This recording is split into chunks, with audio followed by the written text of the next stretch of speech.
Maneva na sema PENDREAM TV. PENDREAM TV de osia dem yopo.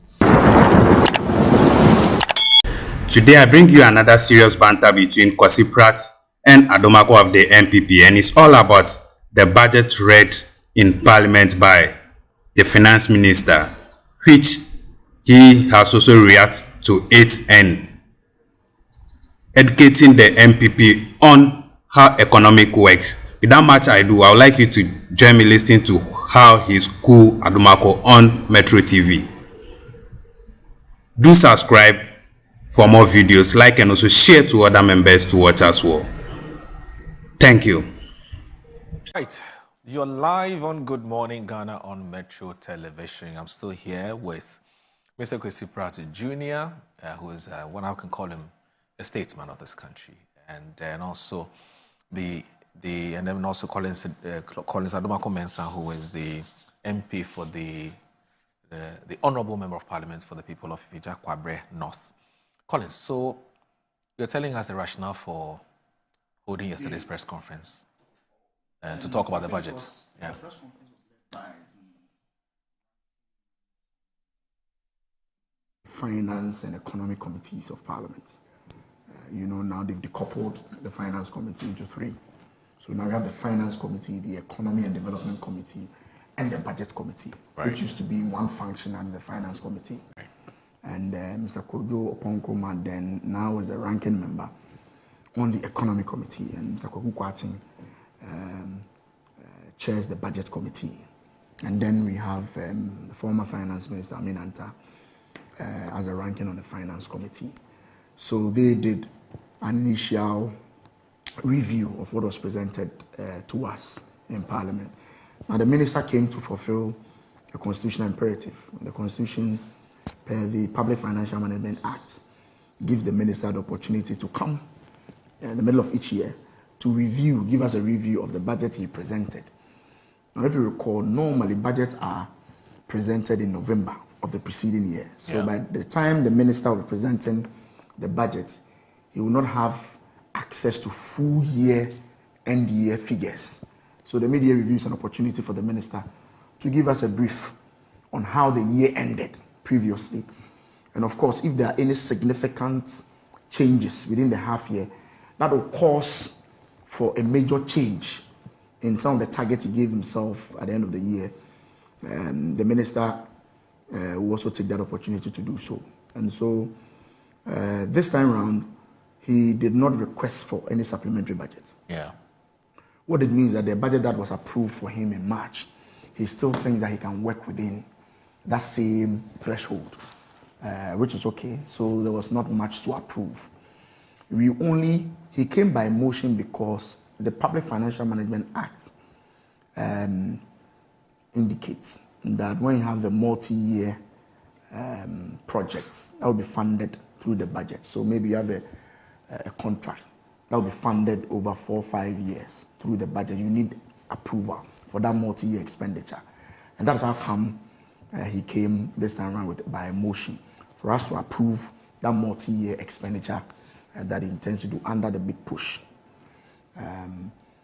The figures themselves, if you look at them, it looks interesting. I mean, inflation is coming down. The exchange rate is coming down. So any minister will be excited to read such reports. I thought you were going to say it looks impressive. It's coming down. So you said the figures look interesting. I thought you were going to say it looks impressive. No, what I mean by that is good. It looks good on paper. It looks very good. So if any minister will be excited to read that exchange rate has come down to 10, inflation is coming down. It's exciting. My only worry is I want to see a very direct correlation between what the minister is saying and what is on the ground. Right. Because immediately the minister says, oh, exchange rate has come to 10 cedis. You're a businessman. You will be excited. So you are going to the bank to transact business. When you get there, they say there's no dollar. Then there's a disconnect.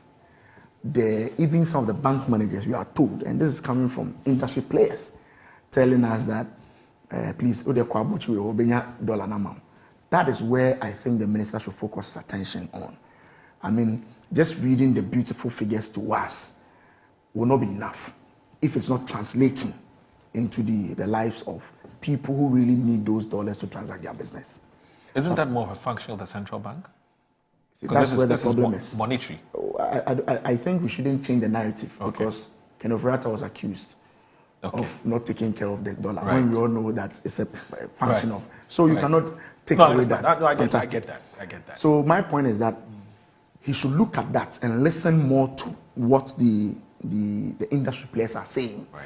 That yes, it's good, we have 10%, but when we go, we are not feeling that 10%. We can't get it. We can't get it. And so we are forced to go back to Dabochi, who is now selling also at 13.3, 13.4. So I'm urging him to continue to engage more with the industry players to see how best the figures he's reading will have a positive reflection on the ground. Inflation has come down, but more I've watched your program, your business, you have a business segment program where some business people are still complaining about the prices of goods. Right.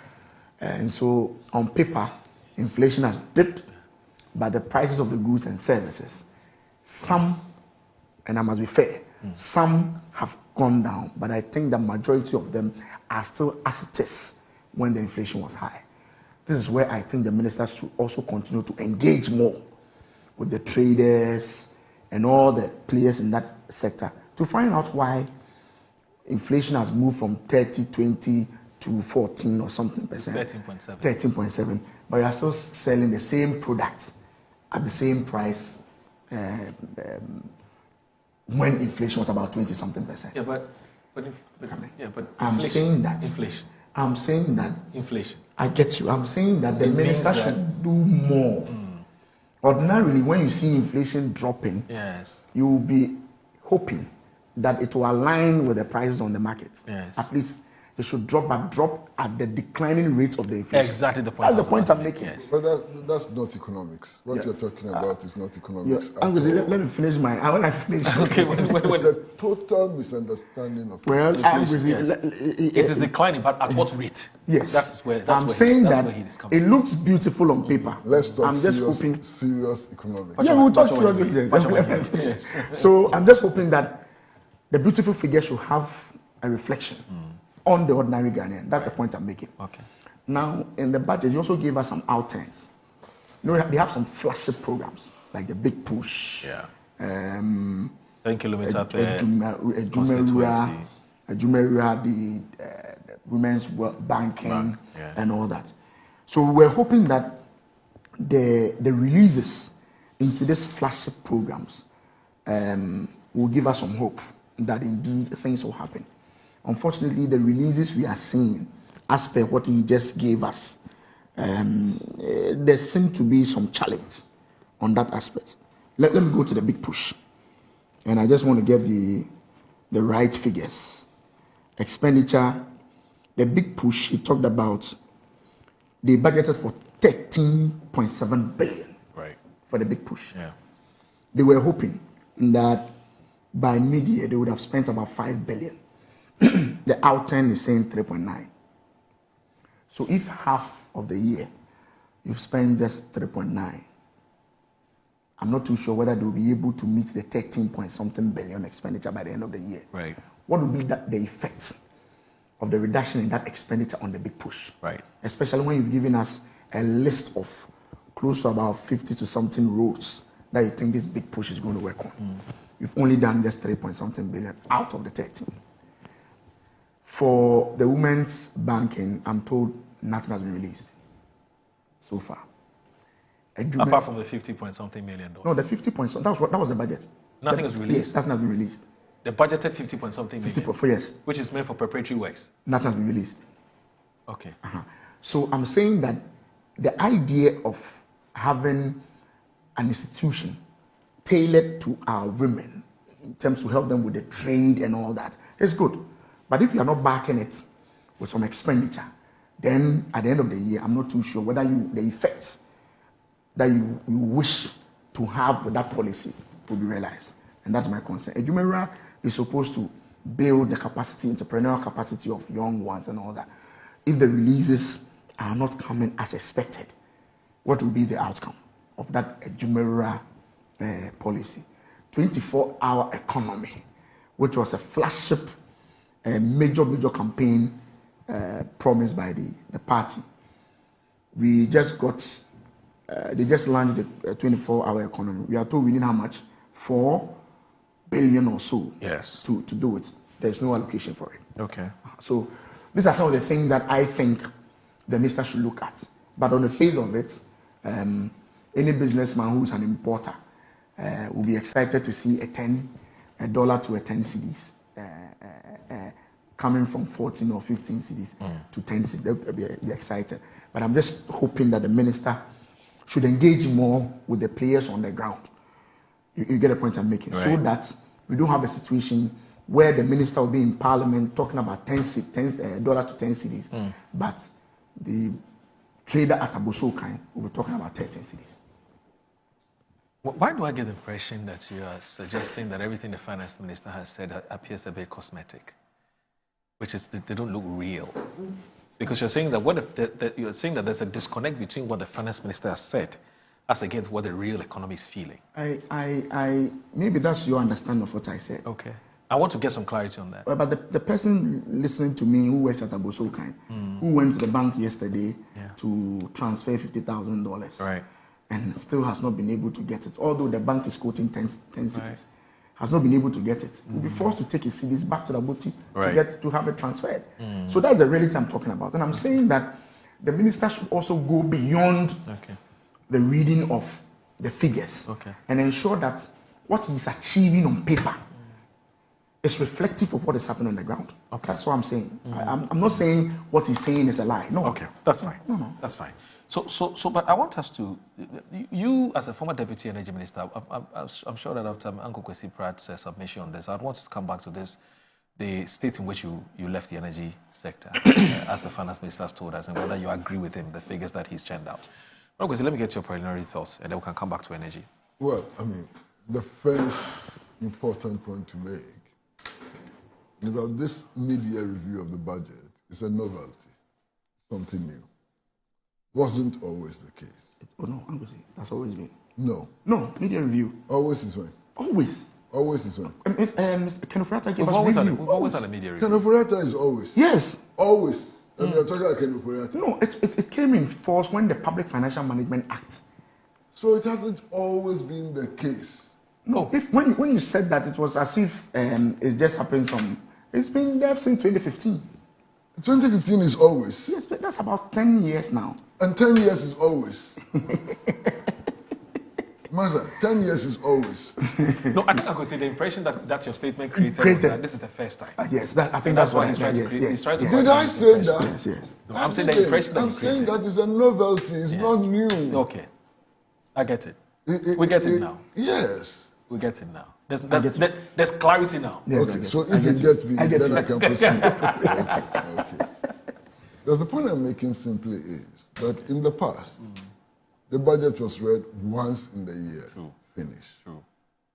But then we began to see that the rate at which the economy was moving, the global economy was moving, it was difficult to make predictions for a whole year. And that many times, by the middle of the year, the predictions which were made earlier in November or January may have gone haywire.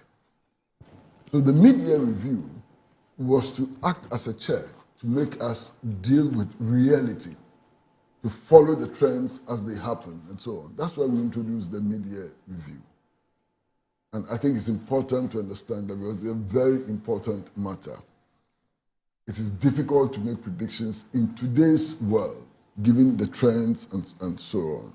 So that's number one. You cannot hold all other factors constant. Constant for even 1 year. You can't. You can't do that for 1 year. That's why we introduced the mid-year review.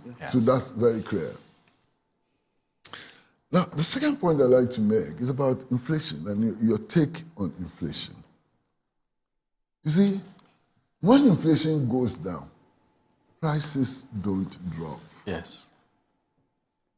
Unless you're doing voodoo economics or whatever, when inflation goes down, prices don't drop. The definition of inflation is the rate at which prices rise. So that rate at which prices rise can drop with prices still rising, Of course. but at a lower rate. Yes. When you say that inflation has gone down, but you don't see price reduction and so on, there's a problem with your economics. The operational word here is the rate at which. The rate at which Yes, the that's prices operational rise. word, yes. That's what is coming down. Yeah. It's not the actual prices which are coming down. Right. So we need to understand that very clearly. This is pure, simple economics. You understand? This is actually O-level economics. Okay.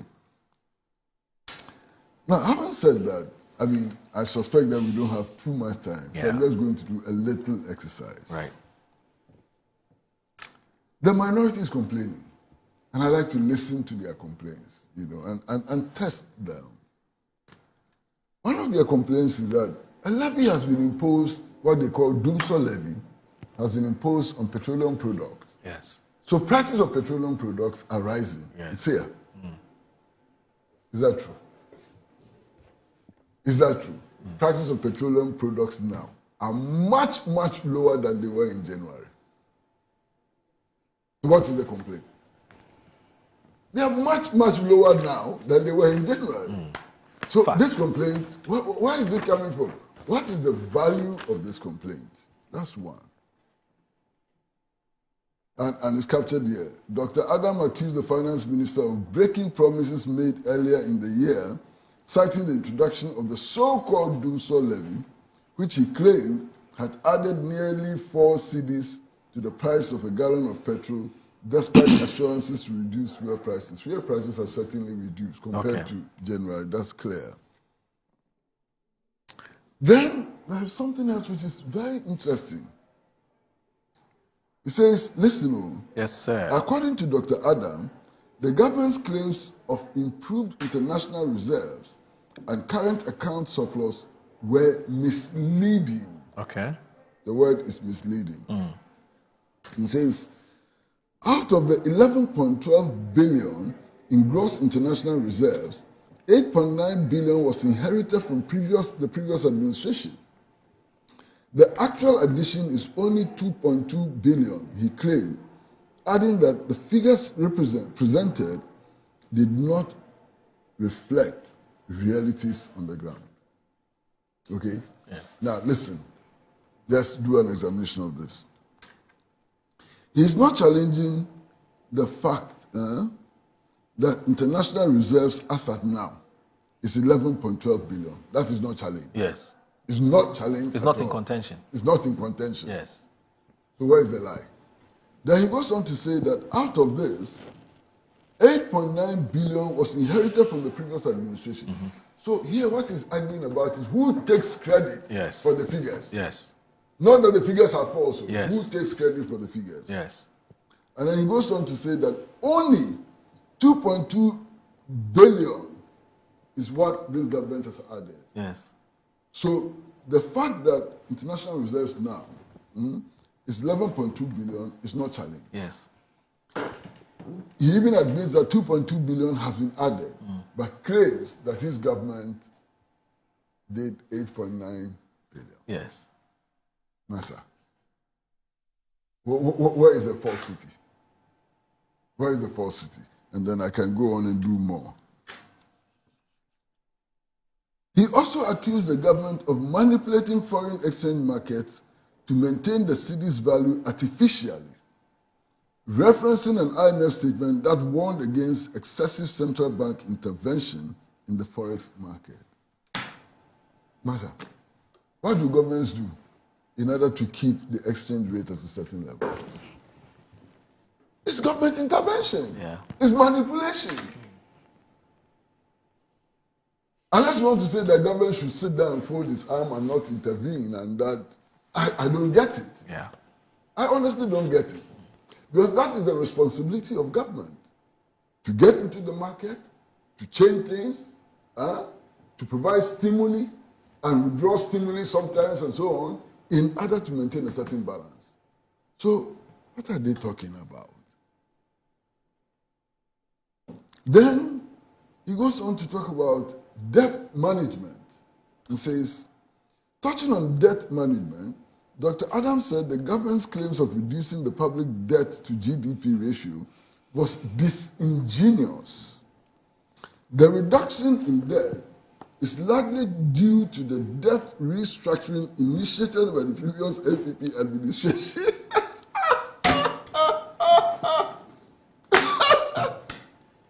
So the figure is not in doubt. It's about who takes credit again. So why are the misleading figures? The figure itself is not in doubt. Nobody is challenging the figure. The challenge here is that we did it.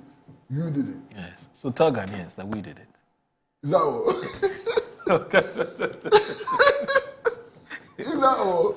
Well, so go beyond the headlines. Read what they actually say. Read the print, you know. It says, the federal criticized government's wage bill management, rejecting claims that wage pressures were the result of the NPP era recruitment in 2024. yes. Mark the date. He stated that all such recruitments were approved by the Finance Ministry and factored into the 2025 budget. Do you understand what he's saying? I get it. I follow. So the recruitments could still have been done in 2024. Yes.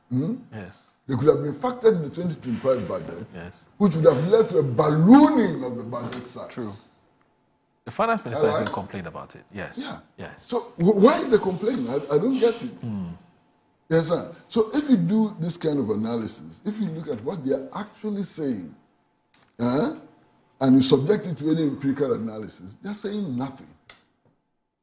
They're saying nothing. Yeah. Then there's talk about electricity tariffs. Master, you were in the sector. You were a minister in the sector. When you were leaving office, didn't you know that there was a gap which needed to be filled? You hasn't told us that the rate they're giving us was not realistic. They couldn't charge the full rate and so on because of all the reasons that they gave us at the time. So at the time we were leaving office, what we were paying for electricity was actually not sufficient to cover the full cost of production of electricity. You knew it.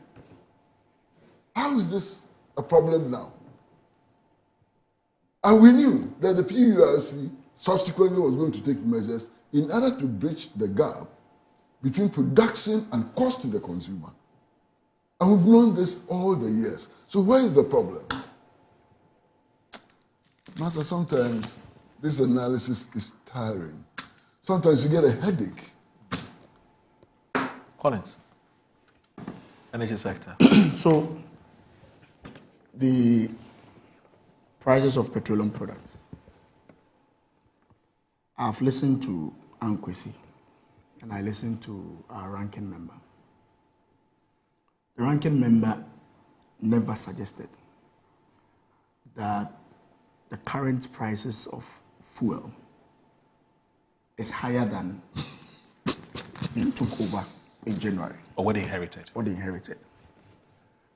What the ranking member is saying is that, but even for this 1 Ghana cedi, the prices we are selling now could have been lower. Babe. Uncle, that's the truth. Hey, babe. Uncle, let me finish. When the price has gone down. Uncle, see, the prices you took it from, this is it.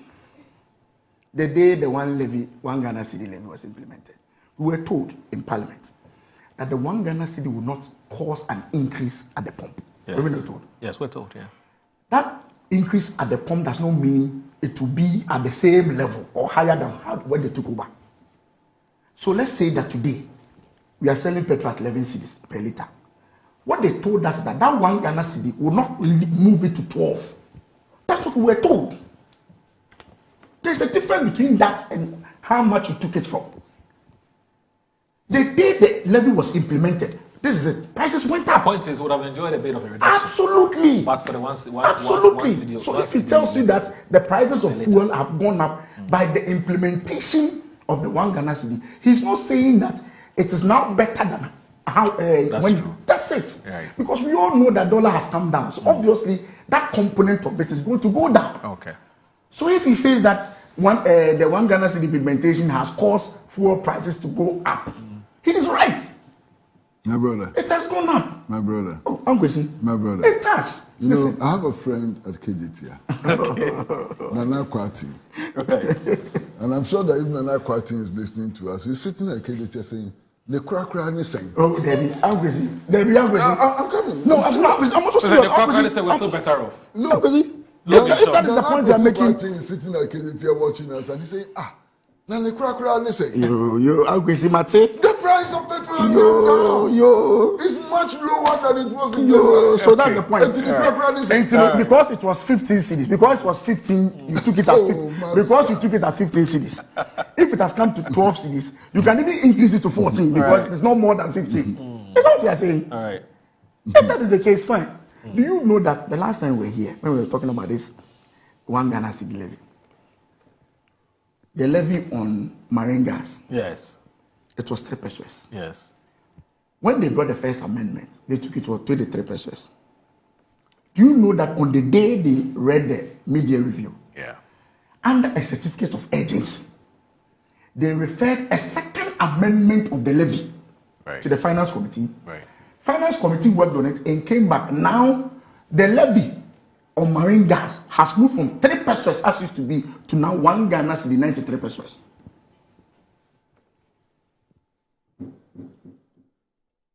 Within the space of 1 month, 2 months, they've moved it from 3 pesos to 1 Ghana cedi 93 pesos. Okay. You say Okay, let me bring it up. The crack is saying. Obviously, that's not the crack. The crack is saying. Let me bring it up. It's cheaper than when you left office. Yes. But that's not the point, Uncle. You mentioned your That is friend not the called point. Quating at KGT. I don't know Quating. Yes. Yes, there's somebody else who is also called Mancha Bruce. Yeah. Oh. Yes, so Yeah. So you have other Mancha friends. Bruce is Yes, also he's my also your very friend. good Yes. friend, yes. He said you should also hear from him. Mancha. Salute. So Mancha Bruce, he's a lecturer at Takoradi Technical University, right? Yeah, Mancha Bruce. He says, good morning, folks. My concern regarding the government strategy is that despite injecting over $4.2 billion into the economy to stabilize the city, businesses are struggling to access Forex for trading, and even those with Forex accounts are unable to utilize the funds. The disparity between the official exchange rate of 10.2%, 12.2 per dollar, and the black market rate of 13 cedis per dollar raises questions about the strategy's effectiveness. It appears to be a temporary fix rather than a sustainable solution. Furthermore, the government's payment delays to contractors and failure to meet statutory obligations to ministries, departments, and agencies are concerning. While I have no issue with the government strategy per se, transparency is crucial, and the public should not be misled about the true state of affairs. Amazing convictions. Mancha Bruce II, Takoradi. How can I disagree He says, with please, this? please tell Uncle Kwesi to look for me. Greetings to Collins, my brother. Yeah, but how can I disagree with Mancha Bruce? Right. Because what he's saying is the truth. Right. I mean, look, a lot of times you have officials quoting bank rates and so on. Who works with the bank rate? Right. I mean, nobody works with the bank rate apart from some certified miners, big mining companies and so on. Yeah. Nobody works with the bank rate. Right. You understand? So the quotation of the bank rate sometimes tends to be deceptive. Right. You know. And then, to be honest, over the last couple of months, 2-3 months, the city has fallen in value. Yeah. You understand? The city rose in value dramatically. I think from about mid-January, February, March. Yeah. But since then, it's been falling. Yeah. And my understanding is that the black market rate is now about 13 Yeah, or about thereabouts. 13.3. Yeah. Okay, so it's risen. So official statistics are usually in conflict with the reality. And this is not a new phenomenon. Right. It's not a new phenomenon at all. Right. It's always been The like only that. challenge is that normally the business people, when they go to the bank to do the transfers, They get $1. they get the quoted official one. This time around, the difficulty they are having is that when they put in their request, they have the CD, and they put in a request to transfer 50,000, 60,000. Uncle C, encore.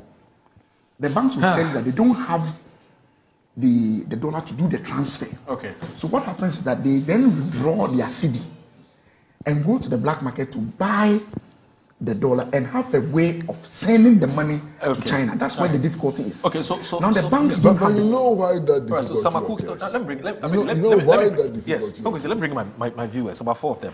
So Samaku Kelly from East Legon Hill says, Moro, very often when I listen to the NPP in opposition speak on matters regarding the economy and other related issues, I marvel greatly. Is it they're thinking that Ghanaians are not capable of seeing the difference or what? If this is the kind of position they plan to offer, then they should prepare to stay in the current position till their kingdom come. That's from Sam Aku Kelly. Now, Prosper Ashikwe from Asalam Down says, the NPP are better economic managers in opposition. They know everything when in opposition than in power. And then he laughs. And then this one says that Massa Musa from the UK is a journalist. He says, good morning, Captain. Please let their utterances be measured because it is becoming clear that they are defending the dollar against the cedi. And this is a good position, and this is a good position to be associated with. This is not a good position to be associated. I think that's what you want to say. We something, Joe Public, we the Joe Public are watching and listening. IMF have always had their hidden motives. Thanks from Massa Musa. Good morning. Now, this one here from Ugo, he's a regular viewer of the show. He says, good morning, Mr. Morrow. The effects of drop in inflation would only be felt when products manufactured or imported for sale at the previous rate are exhausted. That's a market reality. Also, there is a hoarding or scarcity of the dollar. Please. Okay. This is coming from, okay, so that's from a viewer. Now, Ebo Bachman, who is with the Alan team, he says that the NPP has no moral ground to accuse anyone of failure. They wreck the economy with reckless borrowing and mismanagement and corruption. This government is simply fixing their mess, stabilizing the city, cutting the inflation, and restoring investor confidence. The facts speak louder than their blame game. Kindly tell. Alan's camp. I don't understand. Yes, he's a strategist to Alan Chairman thing. Oh, okay. And he says that the NPP ran down. Yes, he says his claim that the city is strong now but has lost its purchasing power doesn't make economic logic. The purchasing power of the city has rather gone up due to the reduction in inflation. Again, as the finance minister indicated, the price of most essential goods on the market have gone down. And he's a strategist to the former trade minister. Yes, his strategies. Now, Alaji Hamza from PENDREAM says, good morning, my brother. It's clear the NPP as a political party is in the stage of confusion and they are becoming irrelevant in the policy of Ghana. Ghana economic management under the NPP was described as junk economy simply because they were borrowing recklessly and spending like there was no tomorrow. Today, under the leadership of President Mohamed and the NDC, the economy is pointing in the right direction and the evidence is out there for all to see. And I'll read this as my final message before I get your concluding remarks. Because we're still remembering, what's the name? Charles Kojofosu. Anyway, so from Mystic Wonder, Adomako, inside in Sawawa, Idreje, says, good morning to you. The shameless, confused, micro minority can hold press conference on hourly basis and nobody cares. The NPP is suffering from leadership crisis and the center cannot hold. The current AG is receiving our money from some accused persons which the NPP government failed woefully. That's coming from Avomo or something like that. Anyway, so you said the strategies with the former trade minister. Yes. And Musa Abatwa Asawasi says, if you have a confused micro minority desperately struggling to remain relevant in our political space, the only weapon will be endless press conference where they get lost in their own data. They are the same people who once started themselves as competent, yet under the watch of the economy sank so low it was rated junk status. Now that the economy has recovered to the B+ rating, they suddenly want to be seen as loud commentators with nothing but shadowy ideas. Now, can we do 30 seconds each? Or our time is up? Okay, all right. Let's Daddy Lumba. Charles Kojofosu. Yeah, Charles Kojofosu. My favorite musician. Are you not going to sing one of his songs as your colleagues did in Parliament? Yeah, they will say. It was so quiet. I mean, clearly, his legendary status is established. Everybody knows how deep. His contribution to Ghana's culture, music culture. Right. We can talk about it all day. Yeah. He's my favorite. Anybody who knows me knows that Charles Kojofosu is my favorite. I'm very happy I met him last year during his birthday. Okay. He's so rest in peace. That's it. Solely missed. Right. Well, undoubtedly, he's an incredible musician, having composed more than 200 songs, most of which became popular, most of which became hits. That's an incredible achievement. But you see, in music, if you're a true music lover, you cannot be confined to one musician. No doubt, when it comes to playing the lead guitar, nobody has beaten Jimi Hendrix. You understand? In Ghanaian music, when it comes to Afro-pop, for example, Tiny has made and so on. But Daddy Lumba was extraordinary because of the quality of his voice and because of the number of songs he produced, it became hit songs. Okay. You know, I never saw him play guitar. Yeah. Never saw him play guitar. Okay, Uncle I mean, I met him through Kempon. Kempon and it was a jolly good fellow. Yeah. You know, he was a very jolly good fellow. Okay. Which of his songs is your favorite? But I've told you already that I'm a lover of music. Thank you. You know. Uncle C, Mr. Pratt is a Novelty statesman. Also, big thanks to College Adomako Mensa, his MP from Red North. Have a good day. Bye-bye. Salaam alaikum. I thank you for making time with us once again and say God bless you for the good work you are doing and continue to do. And to all our cherished new viewers, I urge you to subscribe for more videos because we have more in store coming your way and you cannot afford to miss out. Just turn the notification bell on, like and also share to other friends of yours. Thank you. PENDREAM TV. Now, so far so good. Say open online portal le Ghana. Nipa share, nipa follow, nipa comment here. To my best of knowledge, without any biases, PENDREAM TV.